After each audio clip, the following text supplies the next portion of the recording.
मनुष्य क्यों बनाया है आपको? भैया बताएंगे हमारे। आपको ईश्वर ने मनुष्य क्यों बना? क्या उद्देश्य, क्या सोचकर ईश्वर ने आपको रचा होगा? क्या उद्देश्य लेके आप आए हो धरती पे? क्या गोल है आपका? क्या पाना है आपको?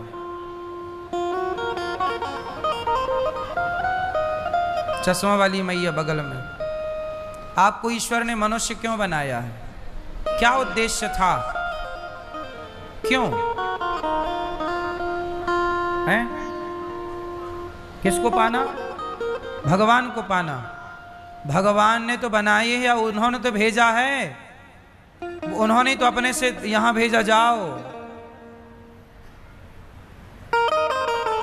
क्यों भेजा?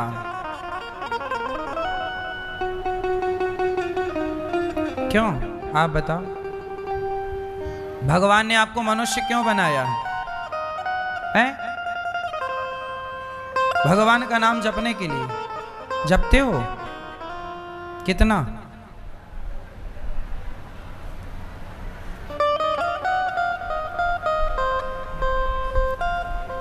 एक बात बताओ, तुम्हारा पिता तुम्हें बाजार भेजे किसी काम से और तुम बाजार में जाओ और बैठो और पिता का नाम जपने लगो, पिता पिता पिता पिता पिता पिता पिता, और काम ना करो तो लौट के आओगे तो बाप तुम्हारी आरती उतारेगा कि चार जमाएगा कि नहीं?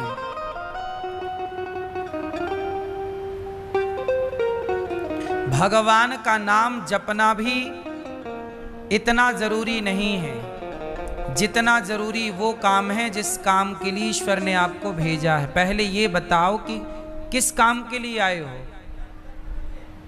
अब देखो, आप आ गए, आप आके आधे बूढ़े भी हो गए और कुछ लोग तो बूढ़े होके जाने की भी तैयारी में हैं, पर पता ही नहीं कर पाए कि आए क्यों थे, और बिना पता लगाए चले भी जाएंगे।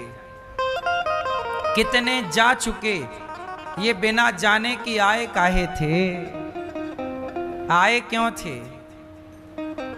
आए और चले गए, खत्म कहानी। क्यों आए थे कोई नहीं बता रहा है।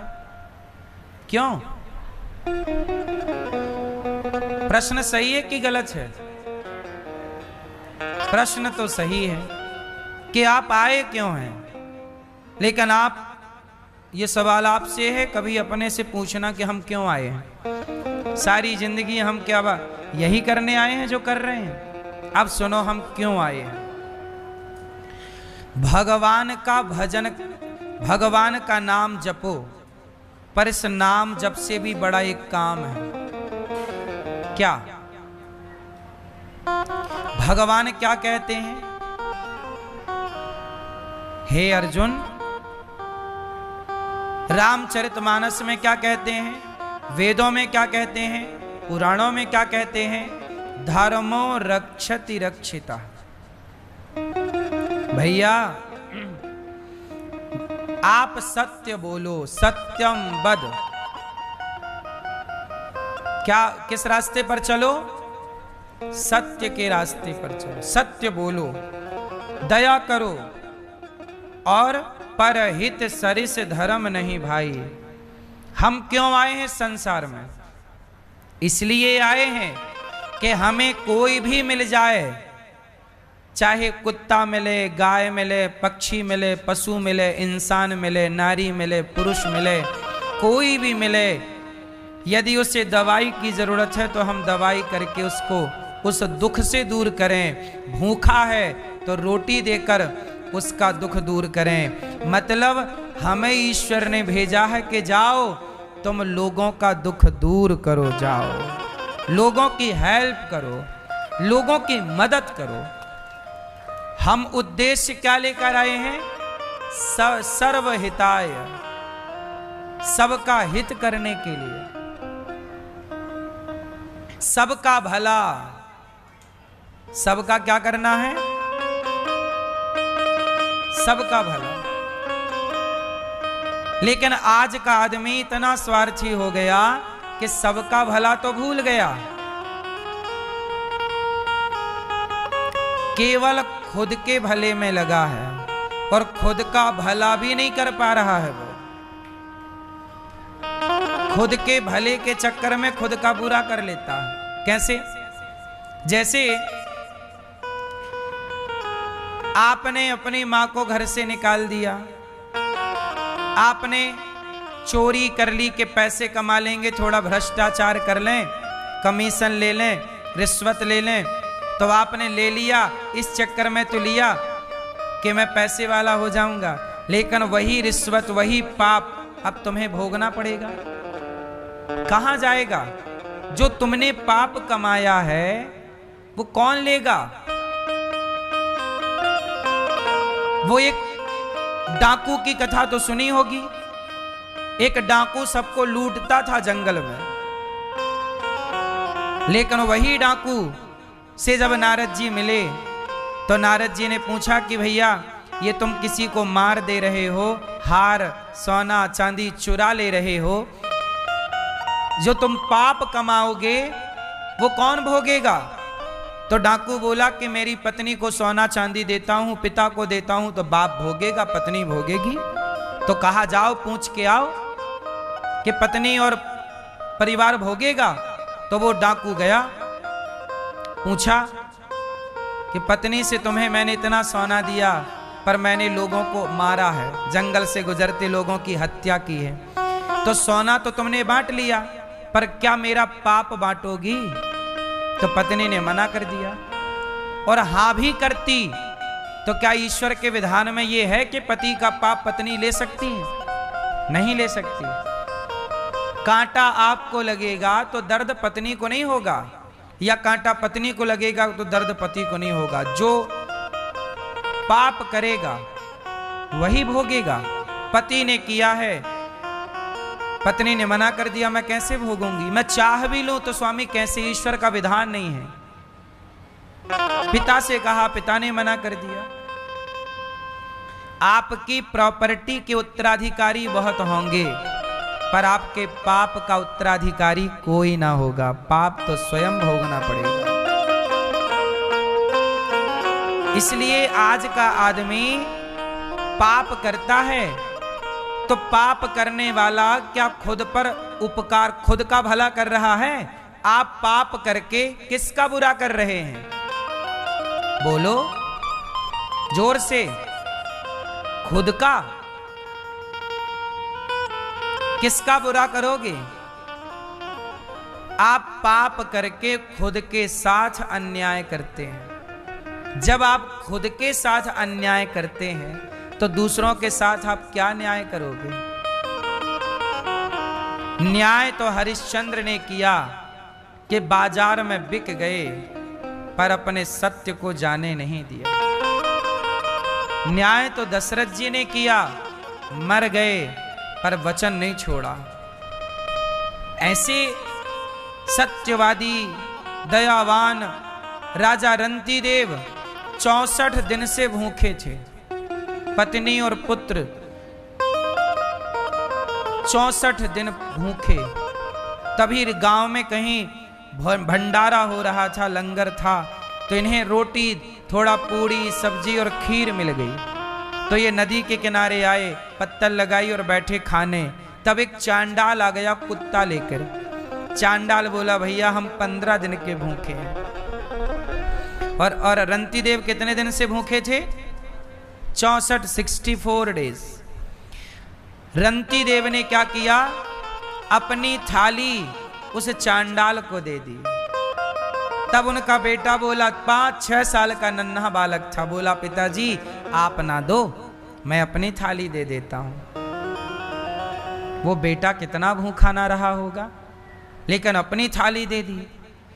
तो चांडाल ने खुद खाया, बच्चे की थाली भी खाई, और पत्नी का भोजन बचा तो बोला मेरे कुत्ते बड़े भूखे हैं, यदि मेरे कुत्तों को दे दो तो बड़ी कृपा। पत्नी ने कुत्तों को दे दिया और तीनों ने, बेचारों ने केवल पानी पीकर जैसे ही प्रभु का धन्यवाद दिया तो किसी ने कहा कि धन्यवाद क्यों, तुम्हें तो रोटी भी नहीं मिली। तो तो धन्यवाद क्यों देते हो? बोले कोई बात नहीं, भोजन नहीं मिला तो क्या हुआ, पेट भर पानी मिला उसका तो ईश्वर को धन्यवाद दे दो। जब ये बात कही तो चांडाल के रूप में भगवान ही परीक्षा लेने आए, प्रकट हो गए।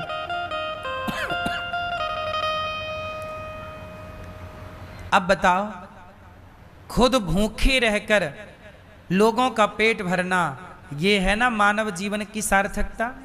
लेकिन आजकल तो आदमी दूसरों की थाली से रोटियां छीन रहा है, दूसरों के पेट में लात मारे जा रहा है, और फिर कहता है कि मैं इंसान हूं। एक बात बताओ, क्या ईश्वर ने आपको इसलिए भेजा था कि जाओ तुम दूसरों का हक मार के खा जाना, जाओ तुम भ्रष्टाचार करना, तुम देश के साथ गद्दारी करना, तुम लोगों को ठगना छलना? क्या ईश्वर ने हम सबको इसलिए भेजा है?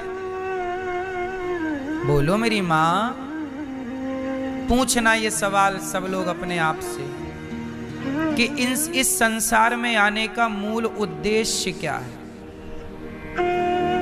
क्या करने आए हैं हम सबके काम आए, सबकी सेवा करें। इसलिए ये दास अनिरुद्ध को जब भगवान ने मनुष्य का शरीर दिया तो मैं बहुत खुश हूं इस बात से कि परमात्मा ने मुझे 84 लाख योनियों से निकालकर ये सुंदर मानव के शरीर में बिठाया। अब इस शरीर से जितना हो सके सेवा कर लूं, क्योंकि ये शरीर आज है कल नहीं रहेगा। ये शरीर भी मेरा रोज जा रहा, मैं रोज मर रहा हूं। बोलो हाँ, मैं 34 साल का हूं तो मेरे जीवन के 33 साल मर ही तो गए।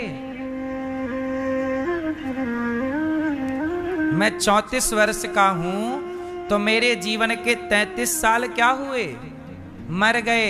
मेरा लड़कपन मर गया, मेरी जवानी मरी जा रही है। मैं अपने से सवाल करता हूं अनिरुद्धाचार्य, तेरा लड़कपन मर गया, ये जवानी मरी जा रही है, ये बता तूने क्या पाया इस शरीर को पाकर? तो मैं ईश्वर से कह पाऊंगा कि प्रभु आपने शरीर दिया था तो मैंने किसी का गला नहीं दबाया, किसी की थाली से रोटियां नहीं छीनी, बल्कि सबको सबकी थालियों तक रोटी पहुंचाने का काम इस शरीर ने किया है। इसलिए गौरी गोपाल लंगर चलता है, भंडारा। 25 से 30 हजार लोग पर डे भोजन करते हैं यहाँ पर, आप चेक कर सकते हैं। सबको रोटी देना, किसी की रोटी ना छीनना, यही हम करने आए हैं। आजकल बेटा अपने माओ को घर से निकाल रहे हैं, तो उन बेसहारा माओ को ये दास अनिरुद्ध यहाँ सेवा करता है, रखता है।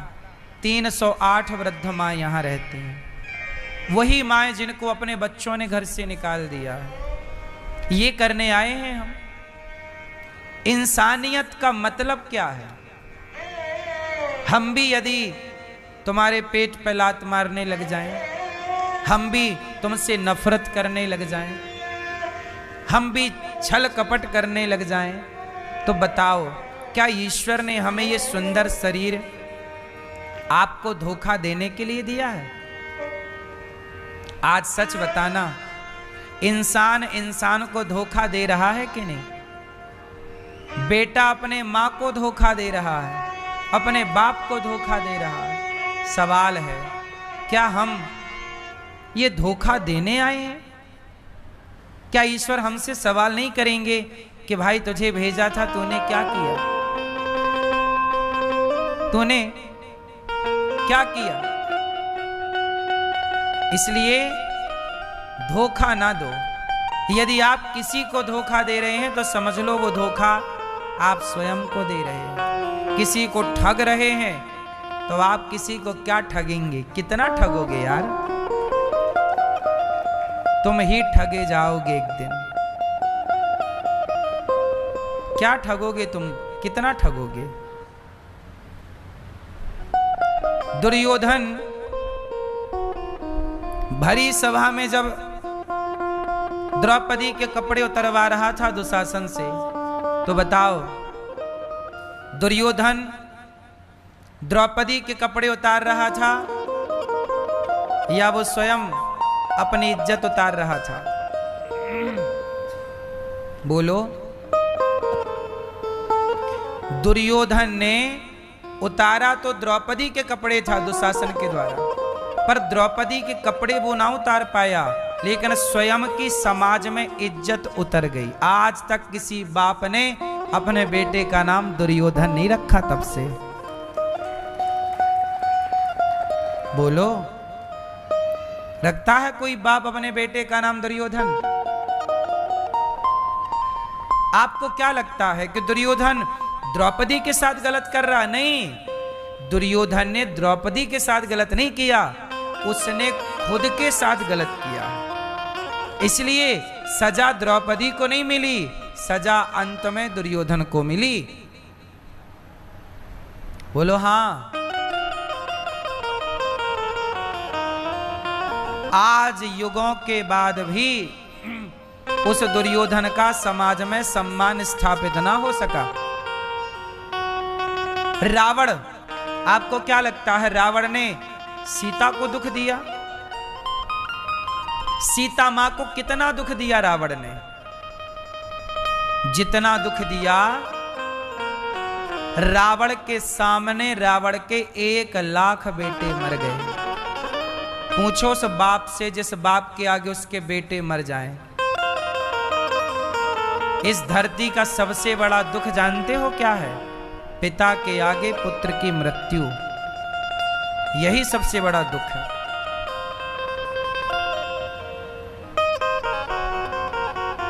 रावण से पूछो, तेरे 1,00,000 बेटा मर गया, तेरा इतना अच्छा बेटा मेघनाद था, बहुत अच्छा था मेघनाद, मर गया कि नहीं?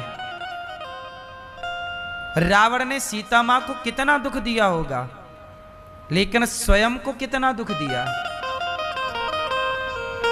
आपको क्या लगता है, आप दूसरे को दुख देंगे तो आप सुखी हो जाएंगे? इस धोखे में ना रहिए साहब, यहां तो हिसाब पाई पाई का होगा। ये मृत्यु लोक है।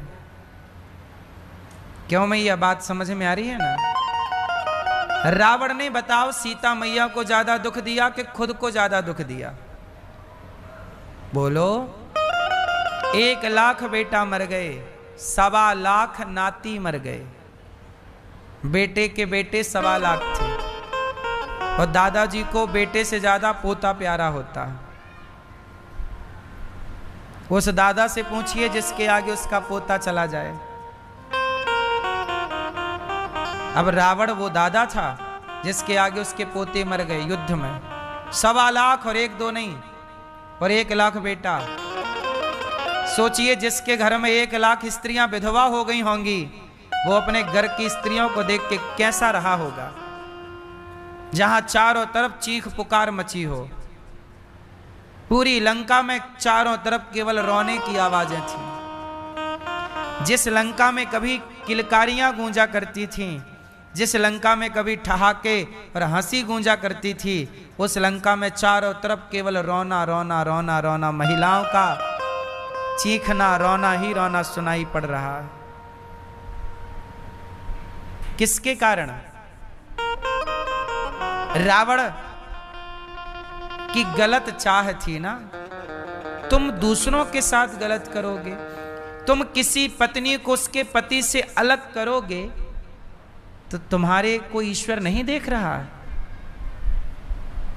आज मैं ये बात उन मर्दों को कह रहा हूं, उन पुरुषों को कह रहा हूं, जो तुम अपनी पत्नियां छोड़ छोड़ कर तुम दूसरों की पत्नियों को ताकते हो। तुम यदि दूसरों की स्त्रियों को ताकते हो तो रावण ने भी तो ताकी। परिणाम रावण का क्या हुआ? तुम बच जाओगे? रावण जैसे नहीं बचे। तुम किस खेत की मूली हो? इसलिए बचो गलत काम करने से। ये कथाएं, ये इतिहास केवल पढ़ने के लिए नहीं है, जीवन में उतारने के लिए है। इस रास्ते पर चलने के लिए है कि हम ये गलतियां ना करें। इतिहास में हुई थी तो परिणाम क्या हुआ, हम करेंगे तो परिणाम क्या होगा। आज एक स्त्री गलत करती है तो क्या उसकी सजा उसके पूरे परिवार को नहीं मिलती? बोलो। अब बताओ, अभी एक लड़की ने अपने पति को हनीमून मनाने के बहाने और खाई में मार के फेंक दिया। राजा नाम का लड़का, सोनम नाम की लड़की। चलो, वो सोनम ने तो पति का मर्डर किया अपने यार के लिए और वो तो जेल में बैठ गई। लेकिन एक बात बताओ, क्या आज भी उसके पिता को, उसकी माँ को, उसके भाई को क्या आज भी समाज सजा नहीं दे रही है? गलती तो उस लड़की ने की, पर समाज की नजरों से तो उसका भाई भी गिर गया ना। समाज क्या उस भाई को, उस पिता को, उसकी मां को सम्मान देगा? जबकि उसकी मां की क्या गलती थी, उसके भाई की क्या गलती थी, उसके बाप की क्या गलती थी? उसके बाप ने तो अच्छा तेरे लिए लड़का ढूंढ के दिया कि मेरी बेटी खुश रहेगी, ये लड़का अच्छा है, इसका परिवार अच्छा है। तेरे लिए तो बेहतर प्लानिंग की थी, पर गलती तूने की लड़की, तेरी गलती से तू तो जेल चली गई, सजा तुझे मिली। पर याद रखना, उसके माँ बाप को सजा मिली कि नहीं मिली? बोलो। समाज की नजरों से वो गिर गए कि नहीं वो माँ बाप? लोग तो यही कहेंगे ना, तेरी बेटी देख, तेरी बहन देख। ये लोग सोचते नहीं हैं। आप कोई भी काम करते हो, उसका प्रभाव आप पर, आपके परिवार पर, आपके समाज पर, आपके देश पर पूरा पूरा प्रभाव पड़ता है। इसलिए कहते हैं हमारे ऋषि मुनि कि बिना विचारे जो करें सो पाछे पछताएं। अब वो सोनम पति को मार के अब जेल में बैठी क्या कर रही होगी? खुश हो रही होगी क्या कि मैंने बहुत बढ़िया किया? क्या वो वहां नाच रही होगी क्या? वो अपने हर पल घुट घुट के मर रही होगी कि मैंने ऐसा क्यों किया? पर अब पछताए होत क्या, जब चिड़िया चुग गई। अब क्या होगा? अब तो हो ही गया जो होना था।